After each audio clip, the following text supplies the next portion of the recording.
arakanena hazuba mukama Imana mushobora vyose we yamamurikira abarundi mu nzira barimwo igana ku Burundi buteye imbere. Bavukanyi barundi kazi inshuti zo Burundi, imyaka 63 irarumanye Uburundi buvuye mu minwe y'ubukoroni. Uno munsi turiko turahimbaza uwo munsi wa mbere mu Kakaro umwaka w'igihumbi n'amajana 1932 aho twasubizwa intaye yo kwikukira. Tuhimbaje turi mu mahoro, abarundi nka bose babona kumwe iyo baja inyuma y'imyaka myinshi twamaze turi mu njyane ducanishijwemwo n'urugamba rwo kwikukira nyene, kuko hari abarundi b'ibigaba bagumye bakorera mu kwaha kw'abakoroni batifuza ko twishira tukizana. Birahimbaye kubona uyu munsi tuhimbaje tumaze gukanura tukabona ko igihugu cacu ari twebwe nyene tuzocibakira, na kare ukwikukira bisigura uburenganzira bw'abene gihugu bwo kwitunganiriza kazoza kabo. Ntituzigera rero twibagira umuganwa atari umugani Rudoviko Rwagasore, incungu y'intaye kwikukira. Ntituzokwigira kandi twirengagiza n'izindi ncungu z'Uburundi zose zitangiye igihugu, kuko nizo dukesha aho tugeze uno munsi mu kwishira no kwizana mu gihugu cacu. Uyu munsi mu kuhimbaza twashimye gushimikira kuri iki civugo ngo ukwikukira nyakuri nukumenya kwibako ariko utase gukorana n'abandi. Twaciyumviriye dufatiye ku bihe tugezemwo mu gutorera umuti ibibazo bihanze isi, navyo bikuru bikaba ari nk'ibi: uguhangana n'ibidukikije, ibiza n'isibe, ibikorwa vy'iterabwoba, ubudandaji mpuzamakungu n'ibindi. Umuntu kugira ngo ashobore kwibako arondera umwidegemvyo mu bijanye n'iterambere. Kugira ushikire umwidegemvyo w'ukuri upfundika umugambi, ukamenya kutegerezwa kurya ivyo biriyakuya, ukagira umwete mu bikorwa, ukiteza imbere atawe banje kwazambira. Ariko kandi ntube nyamwigendako, ukugurukira abandi mugakorana, kuko ngo kuboko kumwe kuriyaga ariko ntikwimara uburyi, kandi murazi yuko na tubiri tuvurana ubupfu. Ivyo nivyo dushimikira ko mu nzira turimwo izodushikana ku gihugu giteye imbere. Nico gituma mubona mbere mu makungu no mu karere basigaye bizera cyane Uburundi. Barundi bene wacu, duhimbaje uyu munsi mukuru twaramaze gufata ingendo nshasha. Twaramaze twebwe nyene abarundi kwigenera ingene ubutegetsi bw'igihugu cacu bwotunganywa n'ingene bukoreshwa ku neza y'abarundi bose. Ivyo navyo bishimikiye gukingira abene gihugu mu buzima bwabo, ndetse bikaboneka ko atanumwe ari hejuru y'amategeko canke agendera ku bandi. Bishimikiye kandi mu kwishira no kwizana k'umuntu wese ari mu gihugu mu bikorwa vyiwe vya misi yose. Duhimbaje kandi uyu munsi mukuru abarundi dufise imbona kazoza iducira inzira izodushikana ku gihugu cifashe kandi giteye imbere. Iryo terambere rikaba ari ryo rizotuma biboneka neza ko twikukiye. Iyo mbona kazoza yaratumye abarundi bose baja ku kivi. Uyu munsi ukabushitse abatari bake bamaze gutoha, mbere bamaze no kubaka umushinge bazoshingirako mu gushika aho umurundi wese azoba yiyumva ko ateye imbere. None rero ko dushitse uyu munsi ni igihe cyo gusuzuma intambwe tugezeko, kugira ngo ahagoramye tuje inama yo kuhagorora, aho vyase naho dusuzume ingene twahinyanyura. Kugira uvuge ko wikukiye no kuba wiga ukigaburira. N'umwana mu muryango yerekanye ko yakuze ko ashaka kwikukira, yubaka urugo rwiwe akaba ari wamenya ikimwiriza n'ikimuraza. N'ibihugu niko kuko nta wikukira ngo aguma hanze amaso uwo yiganzuye. N'Imana igihe yakura bene Isirayeli mu minwe y'ubutegetsi bwa Misiri yabaciye amahani iti ntimuzokwigere musubira gufata iyi nzira. N'abarundi rero bemeye kwishira no kwizana baba bemeye ko ari bo nyene bagiye kwitunga. None ubu bimeze gute? Twovuga ko twishoboye uko biri kose turi mu nzira nziza. Muri iyo myaka iheze twebwe nyene twama mu kajagari nk'uko wamenga turi ubusimbira hamwe, vyari vyatunaniye kwemerana ngo dutore muri twebwe abo turongora mu gihugu. None ubu twamaze kwerekana ko twabaye abagabo, tunama rimwe, tubona kazoza kamwe twese, tukabona ko twohundara ku mugambi umwe no kubaduserukira bamwe atabusimbira hamwe. Iki ni ikimenyetso gikomeye kuko ubu nuwo dutera yosanga turi umwe, kanatsinda twaratahuye ko turi bene mugabo umwe. Barundi bene wacu, iyi sabukuru y'imyaka 33 yo kwikukira ishitse haciye iminsi mike tuvuye mu matora y'abashinga amateka n'abajenama b'amakomine. N'amatora twitunganirije twebwe nyene atamfashanyo z'uburyo canke z'ubuhinga zivuye hanze y'igihugu, kandi noneho si ubwa mbere. Ariko abarorerezi bo mu bindi bihugu vyo hafi n'ivyakure bari bishikiye ngo bakurikirane ingene amatora agenda, barashimye kandi barabonye ko abarundi babaye abagabo babushitse. Ico ni kimwe mu bimenyetso bikomeye vy'intahe yo kwikukira, ukwitunganiriza uburongozi bw'igihugu. Twongeye gukeza abarundi bose kuko amatora yaranzwe n'amahoro n'umutekano, nkaba nongeye kubashimira kuko batahuye ko hari ikiruta ikindi amahoro n'umwumvikano mu byo bakora byose. Ubwa kabiri, kugira umenye ko wikukiye ni wewe wironderera ibigutunga, uba giswi cinobera kitarondera ubugitorera. Aho mu myaka iheze abarundi twarigaya, twari tuzi ko icyo dukora cyose tubanza kurondera abakidufasha, koko wamenga turabatishoboye kandi dufise incabwenge, dufise abarundi b'abakozi ndetse n'ivyo gukora biriho. None munsi ushitse abarundi bamaze kwiyemera, ubico bakora cyose baraciyumvira bo nyene, bakabona igikwiye hanyuma bakaja ku kivi. Nta utabibona ko twagwanije inzara ku rugero rushimishije, nta utabona ko abarundi batanguye kwibakira aho baba heza, batakiba mu vyari nk'inyoni. Ico naco ni ikimenyetso. Ivyo tubuze navyo turazi ko atawuvuka rimwe ngo ace yuzura ingobyi. Umwizero uriho kuko twaramaze gufata umurindi uboneka. Turavye imyaka twacerewe, tukaraba imyaka tumaze twikubisa gashi, umurindi turiko urashimishije, nuko gusa ivyo tubura bikiri vyinshi bigatuma twidodomba, mbere tukibagira n'ivyo tumaze kuronka. Aya mahoro dufise ni ntasubirizwa, abatayafise barabizi, ndetse na twebwe ntituribagira ikiguzi twayarondeje.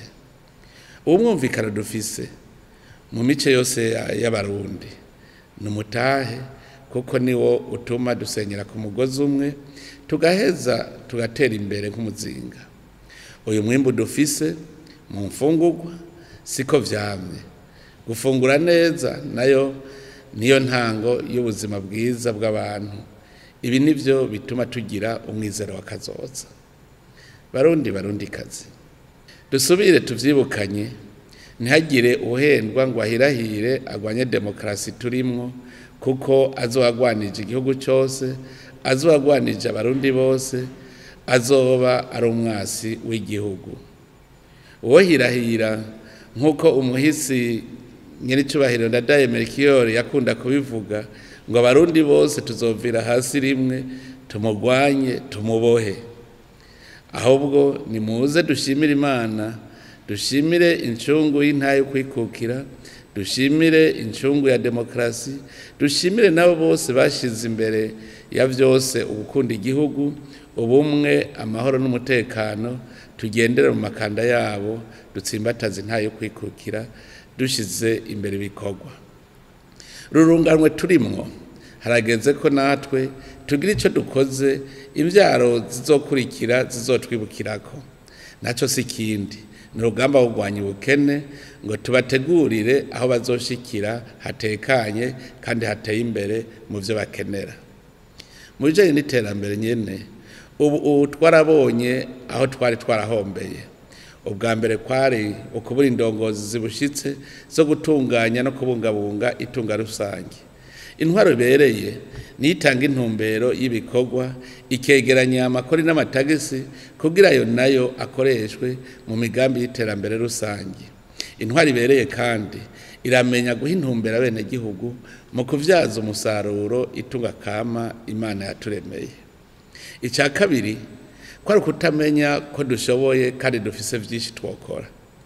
Abarundi aho tugiriye ku kivi twarabonye ko bashoboye kwiteza imbere muri vyinshi. Ni incabwenge zishobora kuvumbura ibintu bishasha bashobora gushira ku isoko ndetse baranakerebutse mu gushira mu ngiro imigambi yabo.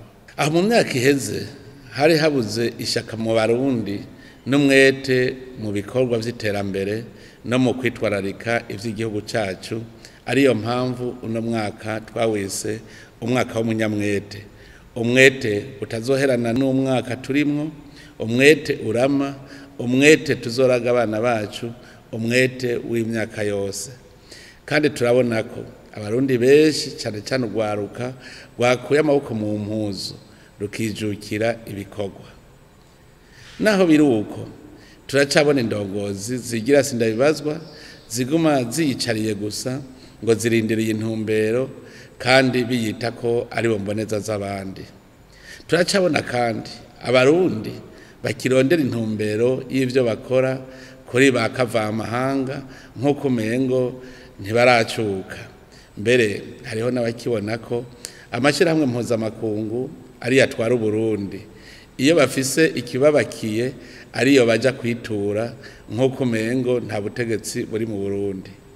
Abandi nabo nibinebwe bikibona ko bazobaho bateze amaboko abanyamahanga bakibagira ko nabo bifitiye ingorane z'ubuzima bw'abenegihugu babo. Abo bose niwaduteza akagaye bigatuma abanyamahanga bama bashaka kwisuka mu vyacu kuko murazi neza ko igihengeri mugori gitera ifyisamero. Mu gutsimbataza ntayo kwikukira birasaba kwizigirana no gufatana mu nda, kubona ibintu kumwe no gukunda igihugu. Dutegerezwa kandi kugwiza abagenzi b'intahemuka, tugakomeza imigenderanire myiza n'ibindi bihugu n'amashirahamwe mpuzamakungu, mugabo tutisuzuguje mu gusega ahubwo dufashanya. Niho gushinga icumu mu mashinga, niko kwinjira mu iterambere. Ntitwobandanya kuba mu gihugu cikukiye kandi gifise ubutunzi kama amakungu akeneye, gifise abenegihugu b'abakozi, urwaruka rwinshi kandi rukerebutse, hanyuma ngo tugume twigunze dukenye kandi dushobora gukora ibiduza ubutunzi na cyane cyane mu gushora mu mahanga ivyo dufise kugira ngo tugure ivyo tudafise. Turizeye ko ako kamo Abarundi bose cyane cyane abagwiza tunga bakumvise, kuko muri bimwe vyahora ari inzitizi zituma tudahingura ngo dushore itunga kama biriko birava mu nzira. Aha twavuga cyane cyane kuko kibazo cy'umuyaga nkuba kiriko kiratora inzira, kuko kuva mu mwaka wa 2020 twavuye ku megawati 47.35 ubu tukaba tugeze ku megawati angana n'166.29. Mu minsi iza tukaba twiteze ko n'izindi ngomero zizoba zamaze kuzura. Iki kikaba kimwe mu bimenyetso bigaragaza ko turiko turatsimbataza ntayo kwikukira, kuko umuyaga nkuba ari nkenegwa cyane mu kurangura imigambi minini y'iterambere, nko mu kubaka amahinguriro, amabarabara y'indarayi, gucukura ubutare no kubuhingura n'ibindi. Barundi kazi ko ibintu bimeze uko, reka tuje inama ntidusubire kujuragirika nko muri kahise. Icambere mumenye ko intayo kwikukira twayitsindiye inyuma y'amatora imigambwe myinshi, kandi nkuko nabivuze murazi ko duhimbaje umunsi twaraye tuvuye mu amatora yabaye mu mutekano no mwumvikano ntangere. Tumenye ko mu ntwaro ya demokarasi dukwiye kuvavanura n'akagatima ko kwama twikwegera ko tuvuga ngo atari jewe nta wundi, ngo bitabaye uko ndavyifuza byose bishake bimeneke. Kandi tumenye ko amatora atari umwanya w'amagaburanyama, kuko igihugu nitwagitabagura umusuri wo guhisana uzotugora. Tuzirikane aho inyifato mbi nk'iyo yagejeje Uburundi n'abarundi, imigambwe n'abanywanyi bayo bakajyana bajyanira ivyicaro, mbere keshi inganda zigatikira. Mwijambo umuganwa Rudoviko Rwagasore yavugiye Igitega kwa 28 Nyakanga 1961 imbere y'abashinga amateka batowe abashikiriza abagize leta y'u Burundi, yavuze ati: mutegere neza ko ikiza imbere ya vyose ari neza y'u Burundi n'abarundi babizeye. Nico gituma rero muravye umugwi tubashikirije ntihagire ubibaza ati niko kijeho ntarimwo, ahubwo mwomenya ko umwe wese muri mwebwe afise ibanga n'igikorwa bitomoye bimurindiriye. Ico abarundi babasavye birabereye ko mukirangura, mukirinda uguharanira inyungu canke ivyicaro. Ntimwibagire ko muri demokarasi nyayo ivyicaro bitaba ntabanduka. Nanje ndabibabwiye, ubu si igihe cy'ibibanza vy'imigambwe, ni igihe cyo kugena indongozi zibushitse zizoshikana abarundi kwiterambere. Nico gituma ntakekeranya ko abarundi batatoye abantu, ahubwo batoye imigambi. None rero dukeneye indongozi zitaje kwicara, ahubwo zije kwishira mu ngiro. Ica kabiri nuko twomenya ko twese dufise uruhara rwo gutsimbataza kwikukira, cyane cyane dutanguriye gutunganya neza ivyacu. Turazi ko hari indongozi zizeye ubuzima bwazo mu vyicaro, naho iyo batarahashika bigira intungane. Nagira ndabamenyeshe ko amatora yarayabaye ari ubutumwa bene gihugu banshikirije. Wa wundi ati n'uburi ku munwa burakoroka. Nagira ndabamenyeshe ko kuva ubu tutazohiga imanga mu gusezerera no gushengeza indongozi yose izo dutetereza mu bunebwe, kwigira sinda bibazwa mu kudushira mu ruhombo canke mu gusesagura no kunyonora itunga rusange. Savye indongozi zose kuvavanura na yamvugo ngo ndindiriye intumbero. Nimuje mwese ku kivi, mufume muhomba mufise ico mwerekana mwakoze. Nagira ndamenyeshe ko tutabuze ico dukora ngo Burundi butunge kandi butunganirwe. Uburundi bufise isimera n'imvura. Abahinga nimuve hasi, muje imbere abarimyi, tugwize umwimbu, turonke ivyo dufungura n'ivyo dushora. Nico gituma dushaka gutunganya amatongo yose y'igihugu ku buryo abarimyi bose babikeneye baronka aho barima, kandi bafise n'ababafasha mu buhinga. Uburundi bufise ubutare bwinshi. Ababinonosoye muze tuje hamwe twese tubwimbe, hanyuma dushore, tuzana amahera yo kubaka amabarabara, amashure, ibitaro n'ibindi vyankenerwa. Nico gituma tugiye gufata ingingo yo kwegeraniriza hamwe abene gihugu babishoboye mu makoperative yo kwimba ubutare, kugira ngo igisata c'ubutare kibereke aho bokwimba ubutare, hanyuma gitunganye n'ingene babwegeranya buheze bushogwe. Gutyo abo bene gihugu bazoheza bikenure n'igihugu kihatorere akoyokwe. Uburundi kandi ni igihugu ciza gihurumbirwa n'ingenzi. Tugiye gutera intege abagwizatunga bakeneye kubaka ibibanza vy'iratiro n'uburaro bw'ingenzi, kugira ngo abanyamahanga baza bagana Uburundi ntibabure aho bakirirwa kandi bazanye amahera yabo. Mu gusozera, nagomba nsabe zina Murundi wese kumva ko ategerezwa kurangwa n'ibikorwa. Umwe wese agira ikintu akoze kimuzanira amahera yo kwiteza imbere. Umwidegenjo mu bijanye n'ubutunzi ku Murundi wese nivyo bizotuma twerekana ko dufise umwidegenjo n'imbere y'amakungu. uno munsi tuwuhimbaza umwe wese azirikana ingene yobungabunga intahe kwikukira yadukuye habi idusubiza iteka n'ijambo mu makungu. Ubu tukaba dutunganya ivy'igihugu cacu tuzi ko tutari banyamwigendako, ariko kandi tuzi ko atawuduturubika canke ngo adufatire inkoni nk'impumyi avuga ati tambuka gutya muje iyo tuberetse mukora ico mweretswe. Nitwakora uko nta nkeka iki gihugu turagihindura kandi tugira iteka mu makungu bidatevye. Ni kuri ayo majambo nsozereye ko subira kubipfuriza umunsi mukuru mwiza wo kwikukira kwacu, musangira akanyamuneza muzirikana ko igihugu ari rwacu kandi ko ari twebwe tubazwa ivyacu. Imana rugira vyose ibahangaze, murakoze cyane.